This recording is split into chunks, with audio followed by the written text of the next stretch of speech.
Welcome to ಅನುಮನೆ kitchen.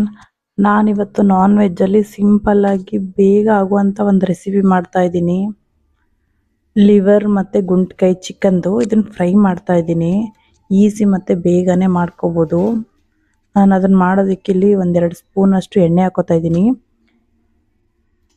ಎಣ್ಣೆ ಜೊತೆ ಒಂದು ಮಸಾಲ ಎಲೆನ ಕಟ್ ಮಾಡಿ ಹಾಕ್ಕೊಂಡಿದ್ದೀನಿ. ಒಂದು 5-6 ಮೆಣಸಿನ ಕಾಳು ಹಾಕೋತಾ ಇದ್ದೀನಿ. ಮತ್ತು ಒಂದು ಚೂರು ಚಕ್ಕೆ, ಅಂದರೆ ಒಂದು ಸ್ವಲ್ಪ ಇಷ್ಟನ್ನು ಸ್ವಲ್ಪ ಫ್ರೈ ಮಾಡ್ಕೋಬೇಕಾಗತ್ತೆ.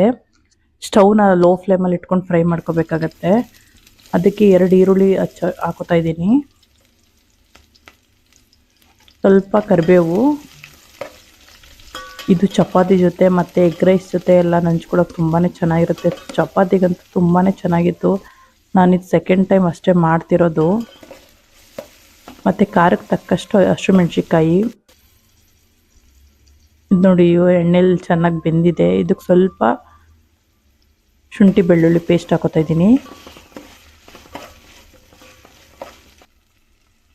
ಇದನ್ನು ಕ್ಲೀನಾಗಿ ಮಿಕ್ಸ್ ಮಾಡಿಕೊಂಡು ಸ್ಟವ್ ಅಂತೂ ಲೋ ಫ್ಲೇಮಲ್ಲೇ ಇಟ್ಕೋಬೇಕಾಗತ್ತೆ. ಒಂದು ಅರ್ಧ ಸ್ಪೂನು ಅಚ್ಚ ಖಾರದ ಪುಡಿ, ಒಂದು ಅರ್ಧ ಸ್ಪೂನು ಅರಿಶಿನ ಪುಡಿ ಮತ್ತು ಸ್ವಲ್ಪ ಕರಿಮೆಣಸಿನ ಪುಡಿ ಹಾಕೋತಾ ಇದ್ದೀನಿ. ಇಷ್ಟನ್ನು ಲೋ ಫ್ಲೇಮಲ್ಲಿ ಇಟ್ಕೊಂಡು ಫ್ರೈ ಮಾಡ್ಕೋಬೇಕಾಗತ್ತೆ. 1 ಸ್ಪೂನಷ್ಟು ಧನಿಯಾ ಪೌಡ್ರು ಮತ್ತು 1 ಸ್ಪೂನಷ್ಟು ಗರಂ ಮಸಾಲ. ಸ್ವಲ್ಪ ರುಚಿಗೆ ತಕ್ಕ ಸ್ವಲ್ಪ ಉಪ್ಪು ಹಾಕೋಬೇಕಾಗತ್ತೆ. ನಾನು ಆಲ್ರೆಡಿ ಅದನ್ನು ಬೇಯಿಸಿದ್ದಕ್ಕೆ ಉಪ್ಪು ಹಾಕ್ಕೊಂಡಿದ್ದೆ. ಇದಕ್ಕೆ ಸ್ವಲ್ಪ ಉಪ್ಪು ಹಾಕೋಬೇಕಾಗತ್ತೆ. ಕ್ಲೀನಾಗಿ ನಾನು ಕ್ಲೀನ್ ಮಾಡಿಕೊಂಡು ಸಣ್ಣಗೆ ಕಟ್ ಮಾಡಿಕೊಂಡು ಕುಕ್ಕರಲ್ಲಿ 2-3 ವಿಸಿಲ್ ಬೇಯಿಸ್ಕೊಂಡಿದ್ದೀನಿ. ಆಲ್ರೆಡಿ ಬೇಯಿಸಿಟ್ಟಿದ್ದೀನಿ ನಾನು. ಸ್ವಲ್ಪ ಗರಂ ಮಸಾಲ ಹಾಕ್ಕೊಂಡು ಇದನ್ನು ಚೆನ್ನಾಗಿ ಫ್ರೈ ಮಾಡ್ಕೋಬೇಕಾಗತ್ತೆ. ಸ್ವಲ್ಪ ಹಸಿ ಸ್ಮೆಲ್ ಹೋಗ್ಬೇಕಷ್ಟೇ ಫ್ರೈದು. ಮಸಾಲ ಸ್ಮೆಲ್ಲೆಲ್ಲ ಹೋಗಿ ನೋಡಿ, ನಾನು ಆಲ್ರೆಡಿ ಬೇಯಿಸಿಟ್ಕೊಂಡಿದ್ದು. ಸ್ವಲ್ಪ ನೀರು ಹಾಕಿ 2-3 ವಿಸಿಲ್ ಬಿಡಿಸ್ಕೊಂಡ್ರೆ ಸಾಕು. ಚೆನ್ನಾಗಿ ಕ್ಲೀನ್ ಮಾಡಿ ಸಣ್ಣ ಕಟ್ ಮಾಡಿ ಬೇಯಿಸ್ಕೋಬೇಕಾಗತ್ತೆ. ಯಾರು ಇದನ್ನು ಇಷ್ಟಪಟ್ಟು ತಿನ್ನಲ್ಲ ಅವ್ರು ಈ ಥರ ಮಾಡಿಕೊಟ್ರೆ ತಿಂತಾರೆ. ನಾನು ತಿಂತಿರ್ಲಿಲ್ಲ, ಇವಾಗಲೇ ತಿಂತಾ ಇರೋದು. ನೋಡಿ, ಇದು ಕ್ಲೀನಾಗಿ ನೀರು ಸುಂಡೋವರೆಗೂ ಬೇಯಿಸಿದ್ರೆ 1/4 ಗಂಟೆ ಬೇಯಿಸಿದ್ರೆ ಸಾಕಾಗತ್ತೆ. ಚಪಾತಿ ಜೊತೆ ಅಂತೂ ಒಳ್ಳೆ ಕಾಂಬಿನೇಷನ್ ಅಂತಲೇ ಹೇಳ್ಬೋದು. 3/4% ಬೆಂದಿದೆ. ಇದಕ್ಕೆ ಸ್ವಲ್ಪ ನಾನು ನಿಂಬೆಹಣ್ಣು ರಸ ಹಾಕೋತಾ ಇದ್ದೀನಿ. ನೀವು ಬೇಕಂದ್ರೆ ಸ್ವಲ್ಪ ಹುಣಸೆಹಣ್ಣು ಹಾಕೋಬೋದು. ನಾನು ನಿಂಬೆಹಣ್ಣು ರಸ ಹಾಕೋತಾ ಇದ್ದೀನಿ.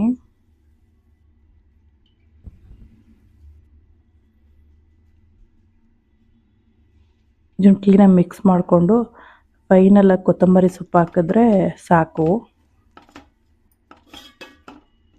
ಕೊತ್ತಂಬರಿ ಮತ್ತು ಸ್ವಲ್ಪ ಪುದೀನ 2 ಮಿಕ್ಸ್ ಮಾಡಿ ಹಾಕಿದ್ರೆ ಚೆನ್ನಾಗಿರುತ್ತೆ. ಪುದೀನ ಸೊಪ್ಪು ಇರಲಿಲ್ಲ, ನಾನು ಬರೀ ಕೊತ್ತಂಬರಿ ಸೊಪ್ಪು ಹಾಕ್ತಾಯಿದ್ದೀನಿ. ನೋಡಿ, ಇವಾಗ ರೆಡಿಯಾಗಿದೆ. ನಿಮ್ಗೆ ಸ್ವಲ್ಪ ನೀರು ಬೇಕು ಅಂದರೆ ಸ್ವಲ್ಪ ನೀರು ಹಾಕ್ಕೋಬೋದು. ನಾನು ಎಗ್ ರೈಸ್ ಜೊತೆ ಮಾಡಿದ್ದೆ, ಅದಕ್ಕೆ ಸ್ವಲ್ಪ ನಾನು ಜಾಸ್ತಿ ಗ್ರೇವಿ ಮಾಡ್ಕೊಂಡಿಲ್ಲ. ಹಾಗೆ ಸಿಂಪಲಾಗಿ ಸ್ವಲ್ಪನೇ ಮಾಡಿದ್ದೆ. ನೀವು ಚಪಾತಿ ಜೊತೆ ತಿಂತೀವಿ ಅಂತ ಹೇಳಿದ್ರೆ ಸ್ವಲ್ಪ ಗ್ರೇವಿ ಥರ ನೀರು ಹಾಕ್ಕೊಂಡು ಮಾಡಿಕೊಂಡ್ರೆ ತುಂಬ ಚೆನ್ನಾಗಿರುತ್ತೆ. ರೆಡಿಯಾಗಿದೆ. ಒಂದು 20 ಮಿನಿಟ್ಸಲ್ಲಿ ಮಾಡಿಬಿಡ್ಬೋದು.